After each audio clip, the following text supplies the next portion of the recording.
जी अस्सलाम वालेकुम। क्या हाल चाल है? ठीक ठाक है। हाँ जी बच्चे, हमारा जो है वो एससीओ कोर्स चल रहा था जिसमें क्लास नंबर 9 है आज हमारी। और क्लास 9 का टॉपिक है how much time to rank a website. हम अपनी वेबसाइट को कितनी देर में जो है वो रैंक करवा सकते हैं, प्रमोट करवा सकते हैं। ठीक है, आज जो है वो हम ये क्लास देखेंगे। क्योंकि जब भी आप किसी क्लाइंट की वेबसाइट को हैंडल करते हैं या अपनी वेबसाइट को हैंडल करते हैं, तो सबसे पहला क्वेश्चन आपके माइंड में ये आता है। ठीक है, या अगर क्लाइंट की वेबसाइट को हैंडल करते हैं तो वो भी सबसे पहली बात यही पूछता है कि आप मेरी वेबसाइट को कितनी देर में प्रमोट करवा दोगे, रैंक करवा दोगे। ठीक है, तो उसमें आप लोगों ने ये कभी नहीं कह देना इंशाल्लाह माशाल्लाह 2 से 3 मंथ में मैं जनाब आपको ऊपर पहुंचा दूंगा। ठीक है, पक्का पक्का ऊपर पहुंचा दूंगा इंशाल्लाह। ठीक है, तो ऐसा वैसा कुछ भी नहीं होता। ठीक है, वो जो रैंक अफेक्ट करता है ना, वो कुछ फैक्टर्स हैं, उनकी बेस पे आप उसे जो है वो बात कर सकते हो कि आप जो है आपकी वेबसाइट जो है वो कितनी देर में रैंक हो सकती है, कितना उसे जो है वो टाइम लगेगा। ठीक है, और रैंक करवाते वक्त आपने ये भी चीज जो है वो देखनी होती है कि अगर बीच में गूगल की कोई अपडेट आ जाती है, ठीक है, एल्गोरिथम अपडेट हो जाता है, उससे आपकी रैंकिंग टॉप पे भी जा सकती है, आपकी रैंकिंग गिर भी सकती है। तो फिर इन सारी चीजों को जो है वो बंदे ने, जो एसईओ एक्सपर्ट है, उसने इन सारी चीजों को मैनेज करना होता है, देखना होता है। ठीक है, अब हम देखते हैं कि एसईओ को टॉप पे लेके जाने के लिए, अपनी वेबसाइट को रैंक करवाने के लिए कौन सी चीजें अफेक्ट करती हैं, मेन फैक्टर्स इसके कौन कौन से हैं, उन सारे पॉइंट्स को जो है वो हम डिस्कस करते हैं। सबसे पहला फैक्टर है हाउ ओल्ड इज डोमेन, यानी कि जो आपकी डोमेन है वो कितनी पुरानी है। ठीक है, जैसे कि मैं बात कर रहा हूं, मैं अपनी वेबसाइट इधर ओपन करता हूं, ये आपकी डोमेन आ रही है simlishes.com। अब ये डोमेन जो है वो कितनी ओल्ड है? ये जितनी ज्यादा पुरानी होगी उतनी जल्दी जो है वो रैंक होने के चांसेस होंगे। ठीक है जी, आपकी डोमेन जितनी ज्यादा पुरानी होगी उतने ज्यादा जो है वो रैंक होने के चांस होंगे, जल्दी चांस होंगे। उसके बाद आ जाता है जी नंबर 2 पे, व्हाट कीवर्ड यू रैंक। अब इसमें सबसे इंपॉर्टेंट चीज है कि आप किस कीवर्ड के ऊपर जो है वो काम को रैंक करवाना चाहते हैं। मिसाल के तौर पे मैं बात करता हूं, आप अपना कर रहे हो या क्लाइंट का कर रहे हो, तो आप लोगों ने क्या देखना है कि मैंने फॉर एग्जांपल मैं कहता हूं जी केडीपी, या सिंपल कहता हूं जी बुक्स पब्लिशिंग कोर्स। ठीक है, बुक्स पब्लिशिंग मैंने कह दिया। अब बुक्स पब्लिशिंग कीवर्ड के ऊपर जो है वो हमने काम करना है। अब बुक्स पब्लिशिंग कीवर्ड जो है ये तो हाई कंपटीटर कीवर्ड है। ठीक है, अगर इसके अगेंस्ट दो तरह से कीवर्ड जो है वो आप चेक कर रहे होते हो, इजी कीवर्ड है, कंपटीटर कीवर्ड है। अगर तो इजी कीवर्ड है तो आप क्या करोगे, टाइम जो है वो कम लगेगा, ऑटोमेटिकली जो है वो आप जल्दी रैंक कर दोगे। अगर आपका कीवर्ड जो है वो ज्यादा कंपटीशन वाला है तो आप उसमें जल्दी जो है वो रैंक नहीं कर सकते। इसमें ये भी बातें आप लोगों ने देखनी होती हैं कि जब आपके क्लाइंट ने आपसे ये बात की कि मैं इस कीवर्ड के ऊपर, यानी कि मैं बुक्स पब्लिशिंग जो है इसके ऊपर जो है वो काम करवाना चाहता हूं, तो आप मुझे बताएं कितना टाइम लगेगा। तो अगर आप अच्छे एक्सपर्ट हैं, आपको सब एसईओ के काम का पता है, तो आप उससे ये बोलें कि बुक्स पब्लिशिंग को रैंक करवाने के लिए टाइम जो है वो ज्यादा लगेगा। अगर मैं बात करूं कि हम पूरी दुनिया में बात कर रहे हैं, तो अगर हम बात करें बुक्स पब्लिशिंग इन पाकिस्तान, क्या होगा, ऑटोमेटिकली जो है वो उसका कंपटीशन जो है वो लो हो जाएगा। ठीक है जी, अगर आप पाकिस्तान में बुक्स पब्लिशिंग की बात कर रहे हैं तो बुक्स पब्लिशिंग इन लाहौर कर लें। ठीक है जी, तो उसका क्या है, उसका कंपटीशन कम होता जाएगा। आप अपने मेन कीवर्ड को जो है वो डिवाइड करते जाएं, तो उससे क्या है, कंपटीशन कम होगा, अलग अलग पेज बनते जाएंगे, तो ऑटोमेटिकली उसके रैंक करने के जो है वो चांसेस ज्यादा होते हैं। तो ये चीज जो है वो नंबर 2 पे आपकी मैटर कर रही होती है कि आपने किस कीवर्ड के ऊपर जो है वो काम करना है। कीवर्ड मीन आपकी मेन नीश क्या है जिसको लेके आप अपनी वेबसाइट को रैंक करवाना चाहते हो, काम करना चाहते हो, उसके बात समझ लगी जी? सो नहीं जाना। ओके हो गया। उसके बाद आता है जी whom you are competing with। सबसे इंपॉर्टेंट चीज ये है कि जब आप काम करने लगते हो तो आप देखते हो कि जिस कीवर्ड पे मैं काम करने लगी हूं या लगा हूं तो उसमें मेरे कंपटीटर कितने हैं। ठीक है, जितने फॉर एग्जांपल आपके 50 कंपटीटर है, आपको 50 कंपटीटर में से कम जो टॉप 10 की कंपटीटर हैं उनको जो है वो चेक करना पड़ता है इनके कीवर्ड पे कितनी ट्रैफिक आ रही है इनकी वेबसाइट पे। ठीक है, और जो सारा इसका क्राइटेरिया वो सारा ए टू जी मैं आप लोगों को बताऊंगा कि आपने किस तरीके से अपने कंपटीटर का एनालिसिस करना है अपनी वेबसाइट को जो है वो टॉप पे लाने के लिए। तो सबसे पहले ये चीज आपने देखनी है। और इसके साथ साथ जो न्यू कंपटीटर आएगा, फॉर एग्जांपल मेरे साथ जो है वो दो बच्चियां बैठी हैं, एक ने केडीपी की वेबसाइट जो है वो स्टार्ट कर दी। हम असल में लकीर के फकीर है, देखो देखी सारा काम करते हैं। अब दूसरी ने जब अपनी वेबसाइट स्टार्ट करनी है तो वो उससे ज्यादा बजट लगाएगी, तो इसका मतलब वो हमसे आगे निकल सकती है।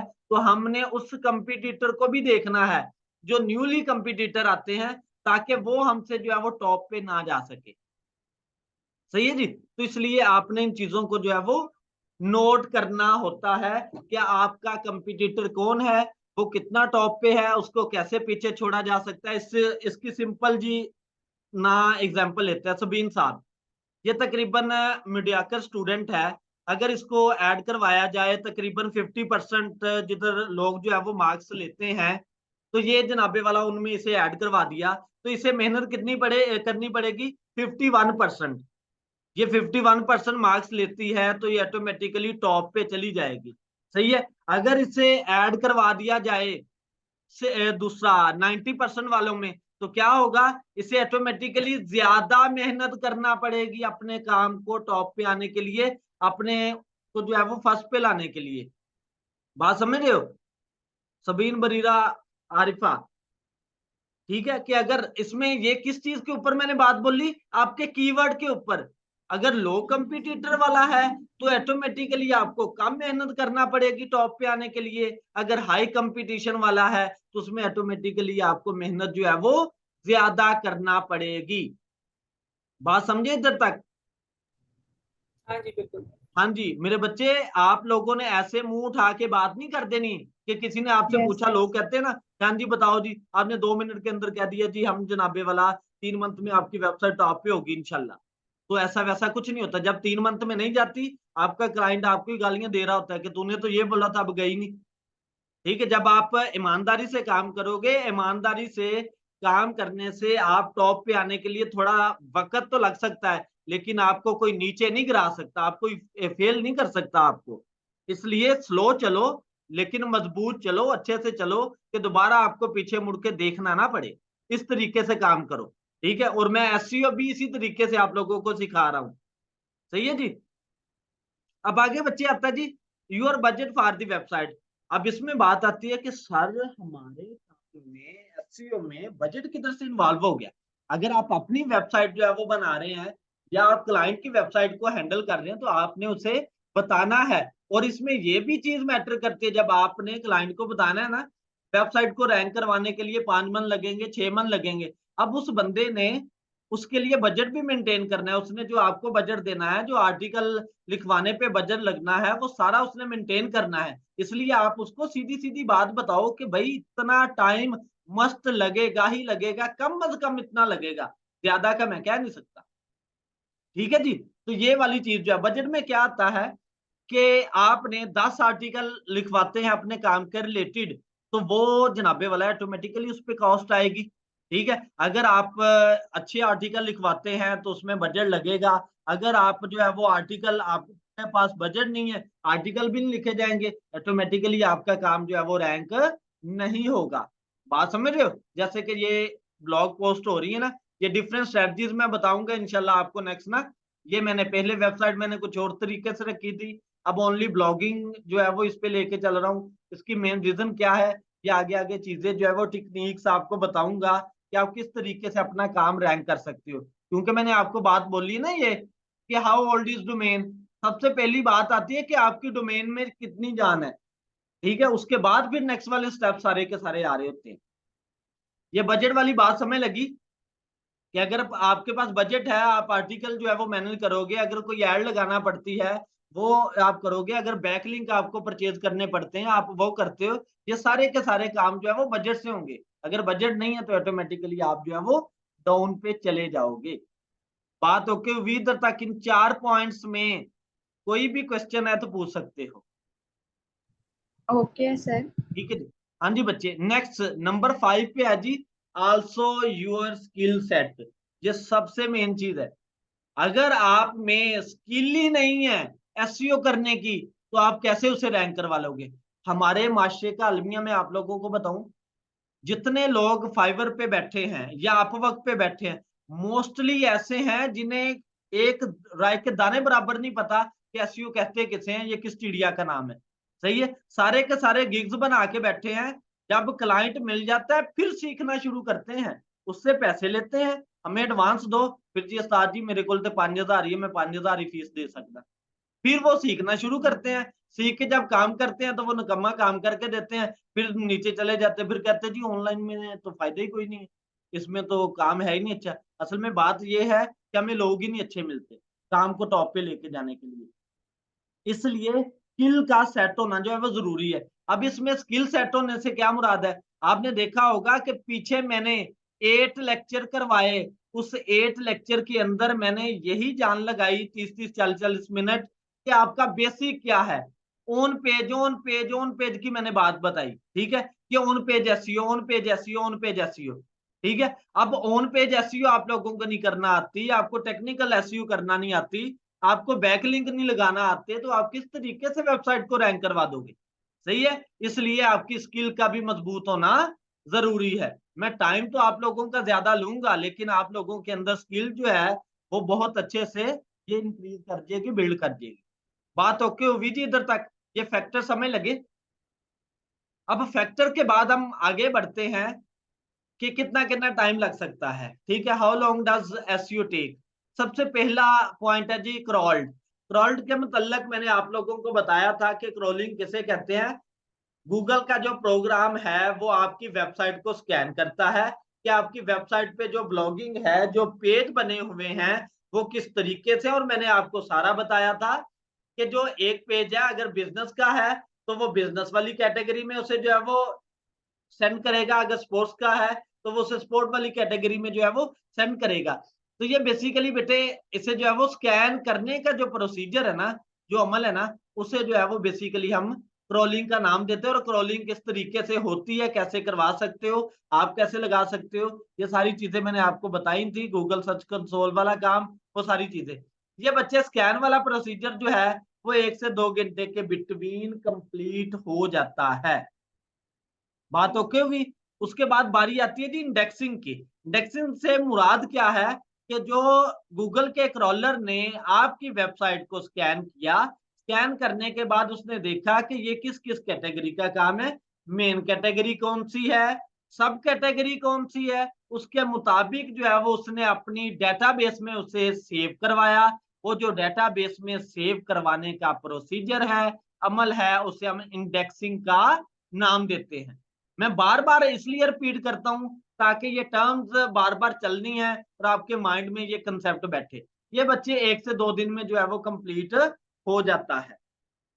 बात ओके हुई जी? उसके बाद बारी आती है जी rank for the brand. Brand से क्या मुराद था सबीन? मुझे भूल गया, जल्दी से बोलो। मैंने ब्रांड नाम बोला था लास्ट वाली क्लास में भी कि ब्रांड जो है वो किस मानों में जो है वो अमल दखल करता है, ब्रांड किस मीनिंग में आता है।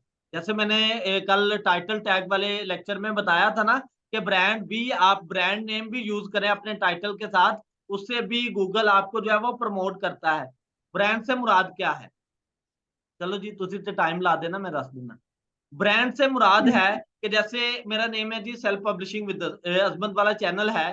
अब लोग क्या करते हैं, लोग मुझे यूट्यूब पे भी फाइंड करते हैं, मुझे इंस्टा पे भी फाइंड करते हैं, मुझे फेसबुक पे भी फाइंड करते हैं, हालांकि इंस्टा फेसबुक सोशल मीडिया जितना है मैं उस पर मौजूद नहीं हूँ। इसका मतलब मेरा कीवर्ड तो चल रहा है ना, वो उस कीवर्ड को इधर भी फाइंड कर रहे हैं। ठीक है, अब मेरे कीवर्ड के ऊपर ट्रैफिक तो आ रही है ना, ये देखें जी, मेरा कीवर्ड दे रहा है ना, गूगल ऑटो दे रहा है, तो उस पर ट्रैफिक तो आ रही है। वो जो काम है, ये जो नाम है ये एक तरह का ब्रांड है। तो जब आपका कीवर्ड है जो भी, आप उसको भी देखोगे, वो ब्रांड नेम से भी आपका काम जो है वो जल्दी प्रमोट करवाएगा। ठीक है, ये देख सकते हो जो काम मेरे नेम से है वो सारे का सारा आपको शो करवाएगा, चाहे फाइवर पे है, अपवर्क पे है, लिंक्डइन पे है, जिधर जिधर मौजूद है वो सारे का सारा शो करवाएगा। इनमें से ये सारे फेक बने हुए हैं, मेरे नाम से कोई नहीं, मेरा पर्सनल, इनमें से एक आध होगा तो होगा, वरना नहीं। ठीक है जी, उसके बाद हम बात करते हैं जी नेक्स्ट, रैंक फॉर ब्रांड का पता चला जी, ये 1 से 2 वीक के अंदर आपका काम ओके हो जाता है, ब्रांड की मदद से आपका काम टॉप पे चला जाता है। उसके बाद बारी आती है जी रैंक फॉर लो कंपटीशन, नीश कह लें, कीवर्ड कह लें, फ्रेज कह लें, ये आप लोगों की मर्जी है। ठीक है, अगर लो कंपटीशन आपका कीवर्ड है तो वो क्या होगा, 2 से 3 मंथ में आपका काम रैंक हो जाएगा। 2 से 3 मंथ में काम रैंक हो जाएगा। अब 2 से 3 मंथ से मुराद ये नहीं है कि उस कीवर्ड को रैंक करने में 2 से 3 मंथ लगेंगे। अब जब आपने उसकी वेबसाइट को अपने हैंडओवर किया, आपकी अपनी है तो वो पहले आपके पास है, तो उसे 15 दिन उसकी एसईओ पे लगे, ठीक है, 10 दिन जो है वो उसकी टेक्निकल एसईओ पे लगे, 5 दिन जो है उसकी बेटे बैकलिंकिंग पे लगे। तो इस तरीके से आपका 1 मंथ इधर लग गया। फिर डिफरेंट प्रोसीजर्स चल रहे होते हैं जिसकी बेस पे आपका काम रैंक हो रहा होता है। तो फिर 2 से 3 माह में लो कंपटीशन नीश वाला काम जो है वो रैंक कर जाता है। बात समझे जी? ठीक है, तो इतना टाइम जो है वो इसे लगता है। ये सारी चीजें, इन सारे काम्स को मद्देनजर रखते हुए आपने अपने क्लाइंट को और अपना माइंडसेट बनाना होता है। फिर जब आपका अपना माइंडसेट बना होगा ना, तो उसके मुताबिक जो है वो आगे से आगे चला जाता है। और ये मैं सिंगल पर्सन के लिए जो है वो बात बता रहा हूं। ठीक है, कि अगर अकेला बंदा इस काम को मैनेज कर रहा है तो वो किस तरीके से करेगा, उसे कितना टाइम लगेगा। उसके बाद है जी अचीव सिग्निफिकेंट सक्सेस। वो अगर आपका सारे काम पहले वाले ओके हैं, ये सारा सीन, तो उसके बाद 4 से 12 मंथ के अंदर आप अपनी वेबसाइट को टॉप पे लेके आ सकते हो। टॉप से लेके आने से मुराद क्या है, फर्स्ट 10 में, ये जो 10 है ना, ठीक है, इन 10 के अंदर आप अपना नेम जो है वो ला सकते हो। ठीक है, ये 10 जो नजर आ रही है, सही है जी, 4 से 12 मंथ लगेंगे। उसके बाद है रैंक फॉर हाई कंपटीशन नीच। अगर आपने हाई कंपटीशन नीच जो है वो रखी है, हाई कंपटीशन जो है वो कीवर्ड रखा है, आपके क्लाइंट ने आपको हाई कंपटीशन कीवर्ड दिया, आपने सारी बातें उसे जो है वो बताई कि भाई आपके कीवर्ड को, इस वाले कीवर्ड को रैंक करने में कम अज कम जो है वो 2 साल मस्त लग जाएंगे। तो अगर वो कहता है कि भाई मैं 2 साल तक बजट मेंटेन कर लूंगा अपने मेन कीवर्ड को टॉप पे लेके जाने के लिए, जैसे कि मेरा मेन कीवर्ड कौन सा होगा जी इस वेबसाइट पे, केडीपी का, ठीक है, बुक राइटिंग का, ठीक है, बुक फॉर्मेटिंग का, यानी कि टोटली बुक्स के रिलेटेड काम, तो वो मेरा मेन कीवर्ड है। उस कीवर्ड को टॉप पे लाने के लिए जो है मुझे 2 साल लगते हैं फॉर एग्जाम्पल। तो जो मेरा एसईओ वाला बंदा है वो मुझे जब बता देगा कि भाई मिनिमम 2 साल मस्त लगने हैं, तो उसका माइंड बन जाएगा कि हाँ भाई मैंने 2 साल के लिए अपने मेन कीवर्ड के लिए बजट मेंटेन करना है।